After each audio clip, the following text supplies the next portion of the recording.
ত্রিকোণমিতিতে যাদের সমস্যা আছে এবং ত্রিকোণমিতির সূত্রগুলো আপনারা যারা বারবার ভুলে যান, মনে রাখতে পারেন না, তারা যদি এই টেকনিকটি অবলম্বন করেন তাহলে কখনোই আপনারা এই ধরনের সূত্রগুলো ভুল করবেন না। কি মনে রাখতে হবে?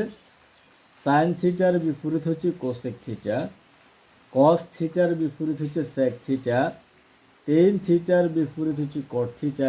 এটা আপনি মনে রাখবেন, সাথে এল ও বি ও মনে রাখবেন।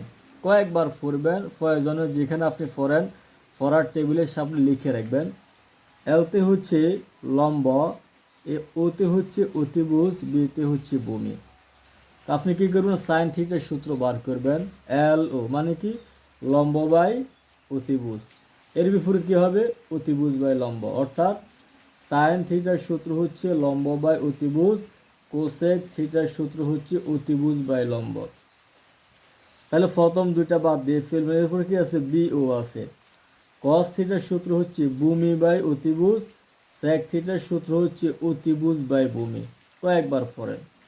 টেন থিটার সূত্র কি? এখানে ও আছে, এখানে ও আছে, দুইটা ওকে আপনি বাদ দিয়ে দিবেন। আর থাকে কি? এল থাকে এবং বি থাকে। টেন থিটার সূত্র হচ্ছে লম্ব বাই ভূমি, আর কট থিটার সূত্র হচ্ছে ভূমি বাই লম্ব। এইভাবে আপনি যদি কয়েকবার প্র্যাকটিস করেন, একবার পড়েন, দুইবার পড়েন, অথবা আপনি যে টেবিলের মধ্যে পড়েন ওই টেবিলের এক পাশে লিখে রাখেন, দেখবেন সারা জীবন এই সূত্রগুলো আপনি চাইলেও ভুল করতে পারবেন না। অথচ এই সূত্রগুলো মুখস্থ করতে গিয়ে আমরা কত সময় নষ্ট করি।